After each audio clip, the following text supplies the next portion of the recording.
I'm Warren Finch. I'm the longtime director of the Bush Library and Museum. I arrived here in College Station January the 1st, 1993. So that was my first day here in town. And most of y'all, I think, have been around a while. Started off in the old Chimney Hill Bowl, which is next to the Hilton, which is now the Republic's there, and there's a hamburger place there, and there's a coffee shop there. But I started there and lived in what was the, I guess those were Best Western hotels right up the street. I lived there for about 3 or 4 months. And then, let me just digress for a second. So I've been here, like most of y'all, for a long time. So my wife and I moved into a house off of Rock Prairie Road when Rock Prairie Road used to dead end at Rock Prairie Elementary School. That little neighborhood that's south of Rock Prairie Road, we moved there. We moved there into that house in March of 1993. The cows used to come to the barbed wire fence that was in our front yard and eat the grass. In fact, I have a picture of my daughter coming home from the hospital in 1995. There's a sign that says, "Welcome new baby," and there's a cow eating grass. And when I moved in that house, the city had to come out because I had no water, and they had to bleed the pipe because it was full of air for about 15 minutes. So anyway, and it might have been Larry Ringer told me that Rock Prairie Road was going to be the center of town in 20 years, and I thought he was crazy. Turns out he's absolutely right. So anyway, I've been at the Bush Library since January 1st, 1993, first as an archivist and supervisory archivist, and then in about 2000 I became deputy director, and then the gentleman, Doug Menarchik, who some of you may remember, who was the director at the time, recommended me for the position of director, and then Christmas Day 2004, President Bush appointed me, and probably one of the worst decisions he's ever made, as director of the Bush Library and Museum, and I've been eternally grateful. And when I asked why me, I was told that President Bush believed in promoting the civil service. He was a great proponent of the civil service, so I've been their director since 2004. It's been an absolutely marvelous job. So what should you know about the Bush Presidential Library and Museum? First, you should know it's open. We're open 100%. No mask. We don't check your vaccination card for right now because COVID in College Station right now is low, very low. I checked this morning, I think there are 3 or 4 people hospitalized for COVID. I think none of them are in critical condition. So right now COVID is very low. So as long as we stay in low or medium, we will stay open 100%. The numbers are rising in the east, New York, Vermont, Maine for some reason, but right now College Station is still good. So we've been open since October. We opened full about 2 months ago. I do not anticipate that we will ever close the museum again, no matter where the numbers go. Do you still have to register online? You do not. It still says that in the keyboard, that little clerk. I know. You don't, though. You can.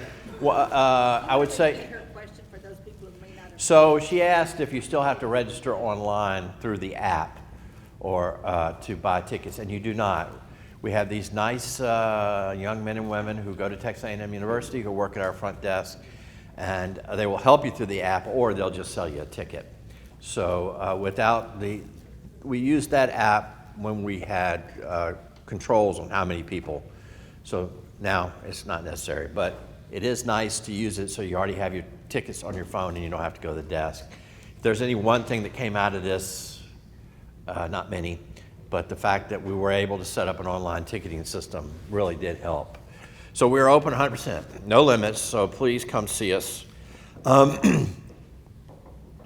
We have one of the things I want to encourage you to do, and I'm going to put her address up on the screen in just a minute, her email address, is we have a volunteer program.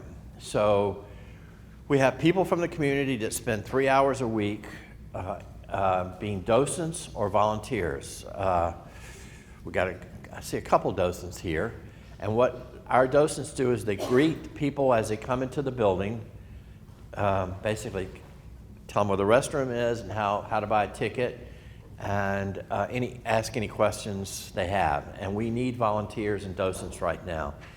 We were closed for about a year and a half. A lot of our docents, we weren't able to hire new docents for a year and a half, and there's always an attrition rate in anything. So we're looking for docents. Ann Hayes and Mr. Buffett back there are both docents. And so if you're looking for a volunteer opportunity 3 hours a week, please give us a call. Is it going to be continuous 3 hours, or can you split it up? No, it's a 3 or 4 hour shift from 9:30. I think it's 4 hours, 9:30 to 1, and then 1 to 4:30. 4 hours. Yes, 4 hours. It all has to be in one continuous because it makes it a lot easier for us to do that. We have a brand new film. President Bush, Mrs. Bush both passed away. We have a brand new film. It's 24 minutes long. So you haven't come to the Bush Library, I encourage you to come to the Bush Library just to see the new film. Also, temporary exhibits. We've got this great exhibit. This is last year was the 50th anniversary of the Texas A&M Sea Grant. So actually probably a couple years because of COVID. But Texas A&M is unique in that it has, it's a land grant university. I graduated from Auburn University, a great land grant university. That's where I got my master's. But Texas A&M is a land grant, sea grant, and a space grant. It's the only university in the country that has 3 grants like that. And one of the grants that's just maybe 50 or 52 years old now is the Sea Grant. So we partnered with Texas A&M System and did a fantastic exhibit on the sea. We talk about resources in the sea, oil, gas. We also talk about protecting aquaculture, shrimp, oysters, fish, because a lot of resources come from the Gulf off the coast of Texas, and they're important economically to the state. So we talk about that. We talk about what the Sea Grant's done. And we also have a great exhibit in there, Oceans of Plastic. There's an artist that lives in Corpus Christi, and she goes out to the beach almost every day, and she picks up plastic.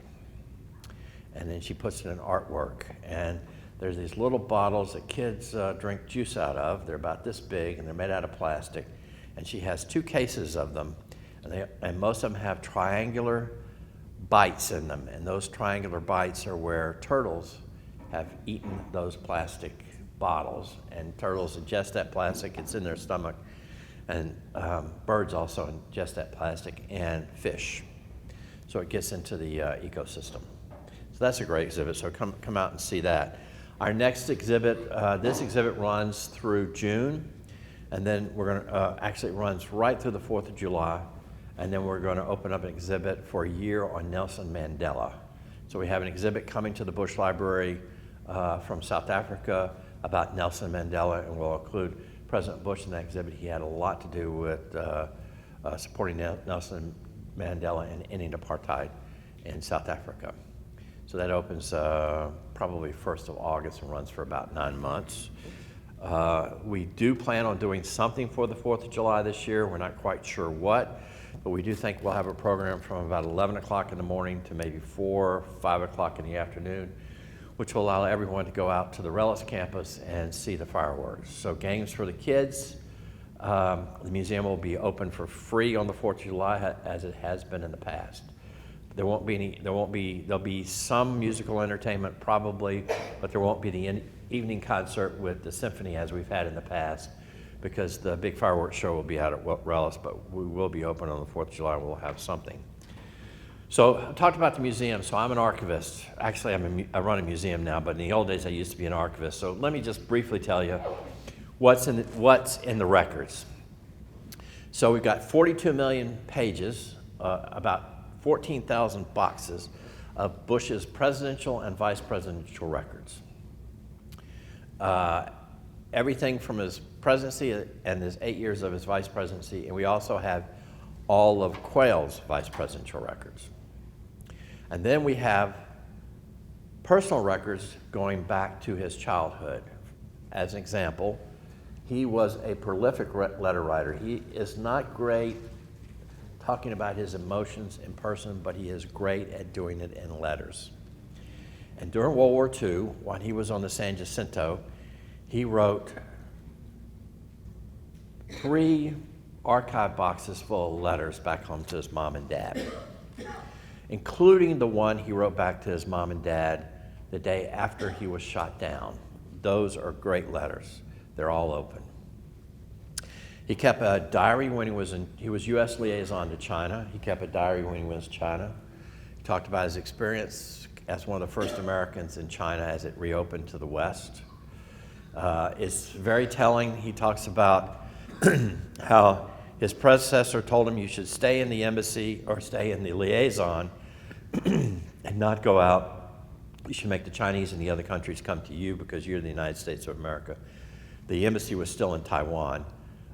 He says that's not what he's going to do because that's not his personality. So he went out and met with the Chinese. He went on to National Day celebrations for all the countries that had embassies in Beijing. And when Tiananmen Square happened, the people he met who were junior people in China by the time he became president were the senior people in China, and he was able to call them on the phone personally. So we have this great 2-volume China diary that's open. Part of President Bush's skill at being a leader was he called world leaders all the time. So he called Margaret Thatcher, he called Mitterrand, not just when he needed them, but just to catch up. So he and Kohl were good buddies, and they talked to each other all the time. So that as the Berlin Wall was coming down, he would call Kohl on a daily basis and say, "What's happening today?" And Kohl would say, "Well, today they've opened the gate." So when the Gulf War came along, it wasn't like he was calling up people and saying, "Hi, my name's George Bush, and I'm President of the United States. You don't know me, but I need your help in the Middle East." Let's see. So, let's see. So the records, then we have 10,000 video cassettes of almost everything President Bush did during his lifetime. We have film going back to him taking his first steps when he was 2 years old at Kennebunkport, Maine. That was about 1924, I think. Remarkably, there was a sailor in the conning tower of the submarine that rescued him. And that sailor filmed George Bush being pulled out of the sea and walking across the deck of the submarine. And when President Bush ran for the Senate in 1964, that sailor had taken that film home to Louisiana with him, and he sent it to him to use in his campaign. And his mother said, "You can't do that. You can't run on your war record." But we have the film, and there's this kid. He's 19 years old, and he is walking across the deck, and he's scared. And he reaches for his sidearm, hands it to someone, and that was the last time that sidearm was seen until about 10 years ago when we got a call from the son of the sailor that took it from him. He said, "I think we have George Bush's pistol." And we checked the serial number, and lo and behold, that was it. So I'm gonna show. So I got a couple things I like to show you. We get new stuff all the time. So I'm going to set this first one up.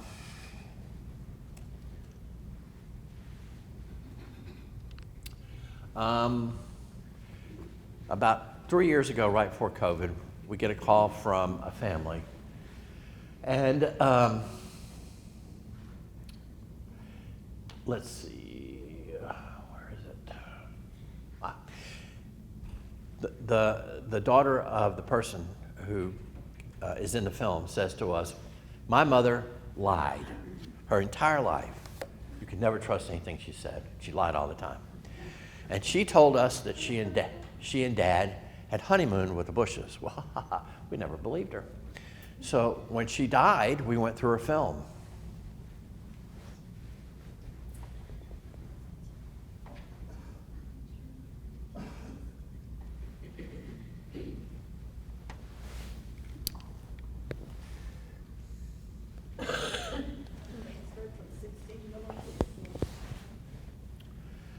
And they brought this to us. President and Mrs. Bush honeymoon in the Cloisters, Sea Islands off the coast of Georgia. There they are. And this is the lady who lied her entire life. Look how young they are.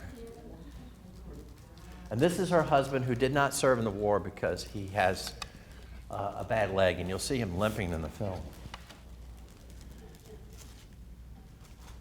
But I mean, this is remarkable because this is the beginning of their life together.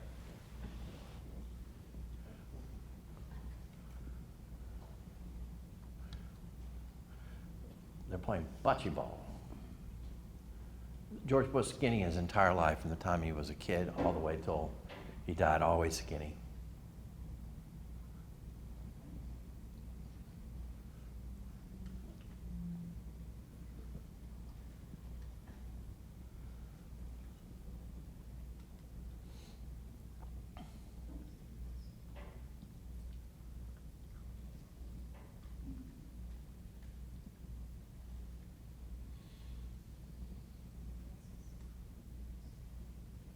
Smoking cigarettes, of course.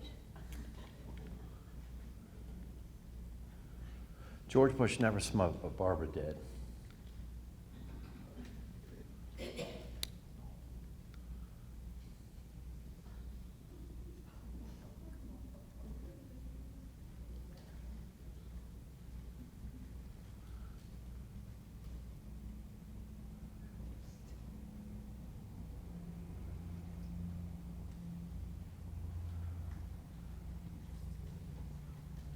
It was freezing. It was the winter time. They got married January, I guess it was New Year's Eve. So it was cold.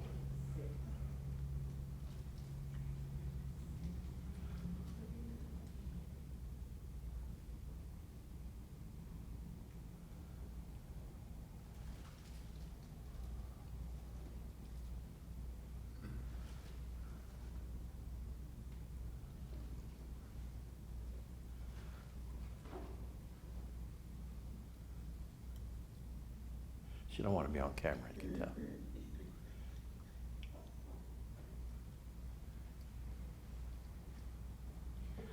All right.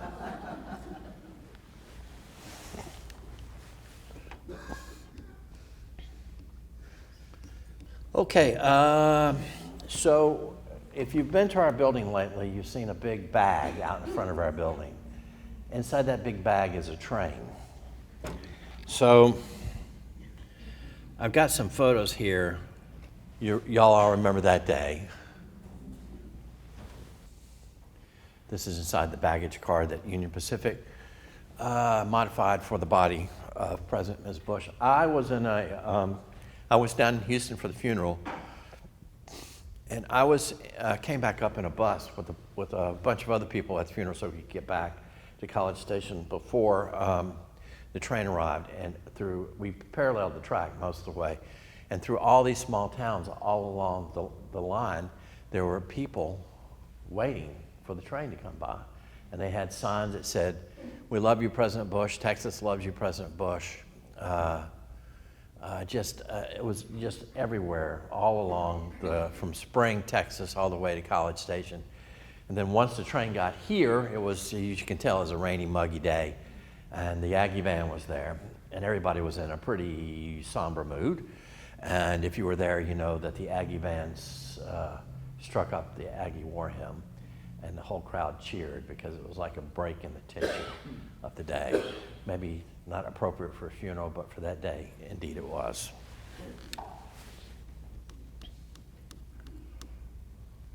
I want to show you just one more picture, and then we'll show you the helicopter. So can I tell you a story about this locomotive? So that's the locomotive that pulled President Bush to College Station. It's the Bush 4141. So my deputy director, who was supervisory archivist at the time, his name's Bob Holzweiss. Bullet Bob Holzweiss, as I call him, has a PhD in railroads. He did his dissertation on the Penn Central Railroad, which is a railroad that's now defunct. It was only in operation for a couple of 3 years.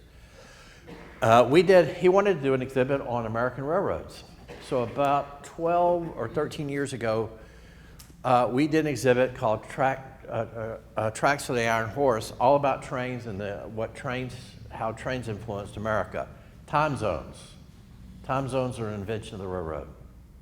So Central Time, Eastern Time, Mountain Time, because the railroads needed standard times for their schedules, so they created time zones. The West was pretty much opened up because railroads were given land and they sold that land. Anyway, Bryan, Texas is in Bryan, Texas, because the train used to stop at, it begins with an M, used to stop at Milliken, and after the Civil War it came to Bryan. And it's called College Station because it's where College Station was.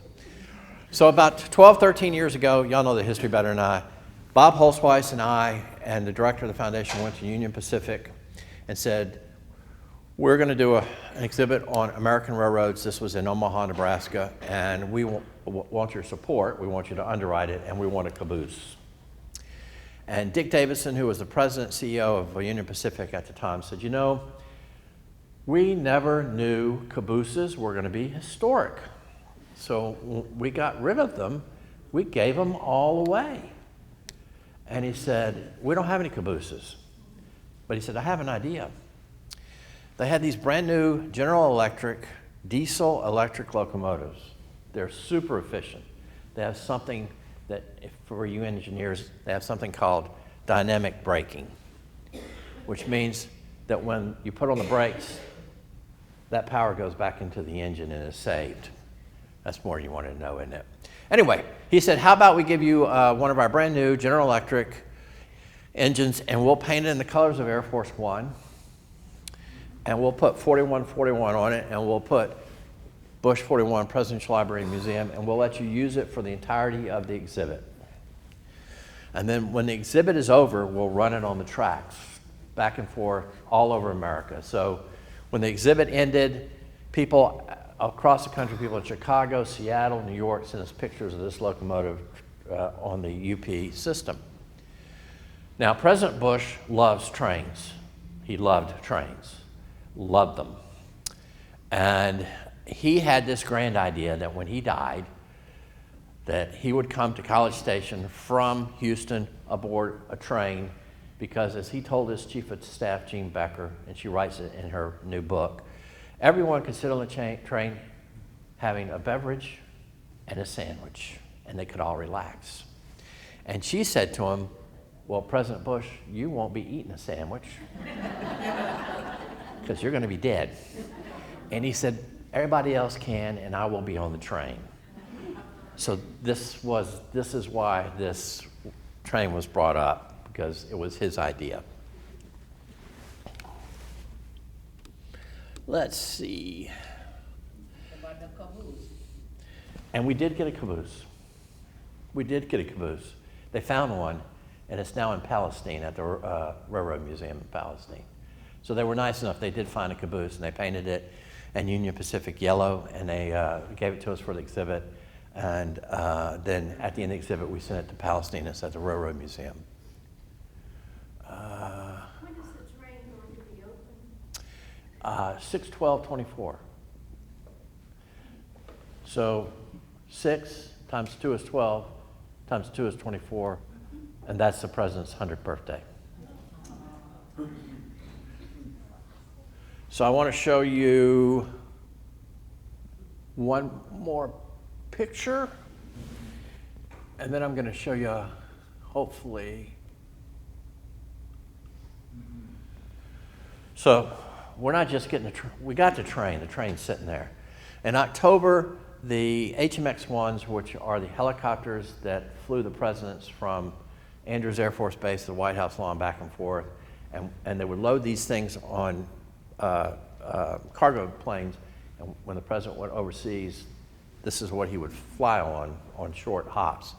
We're getting an HMX-1. This is the kind we're getting. Like I said, it will be retired in October and brought here.